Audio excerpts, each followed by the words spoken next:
కొద్ది రోజులుగా నెట్ఫ్లిక్స్లో స్ట్రీమింగ్ అవుతున్న అన్నపూర్ణి సినిమాపై వివాదం నడుస్తోంది.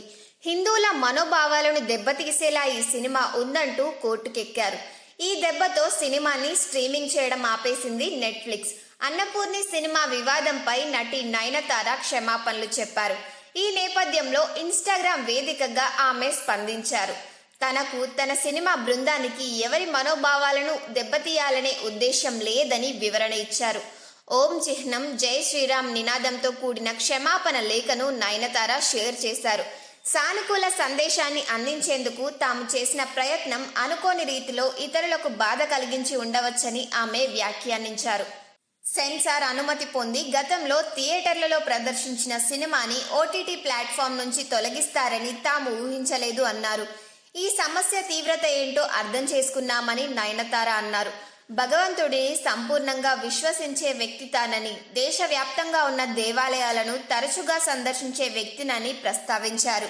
అన్నపూర్ణి సినిమా ద్వారా ఎవరి మనోభావాలకైనా బాధ కలిగించి ఉంటే హృదయపూర్వకంగా క్షమాపణలు కోరుతున్నానని నయనతార అన్నారు. ఈ సినిమాలో సాంప్రదాయ బ్రాహ్మణ కుటుంబానికి చెందిన అమ్మాయి అన్నపూర్ణి ఇండియాలోనే నెంబర్ 1 చెఫ్ కావాలని కలలు కంటోంది. అయితే తన లక్ష్యం సనాతన ఆదర్శాల మధ్య ఆమె కొన్ని అడ్డంకులను ఎదుర్కొంటుంది. అన్నపూర్ణి లక్ష్యాన్ని చేరుకోవడానికి తన క్లాస్మేట్ ఫర్హాన్ సపోర్ట్ చేస్తాడు. ఈ క్రమంలో అన్నపూర్ణి మాంసాహారం తినడం మొదలు పెడుతుంది. ఒక సీన్లో ఫర్హాన్ అన్నపూర్ణి మాంసం తినేలా ఒప్పిస్తాడు.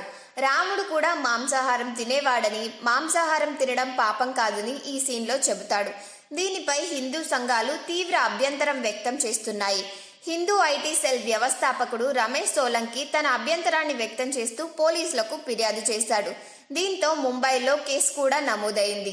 నటులు నయనతార, జై, రచయిత, దర్శకుడు నీలేష్ కృష్ణ, నిర్మాతలు జతిన్ సేతి, ఆర్ రవీంద్రన్, పునీత్ గోయంకాతో పాటు Zee studios chief business officer Shariq Patel, Netflix India అధినేత మోనికా షెర్గెల్ పేర్లను తన ఫిర్యాదులో పేర్కొన్నాడు. కాగా గత వారమే అన్నపూర్ణి సినిమాని నెట్ఫ్లిక్స్ ఓటీటీ ప్లాట్ఫామ్ నుంచి తొలగించింది.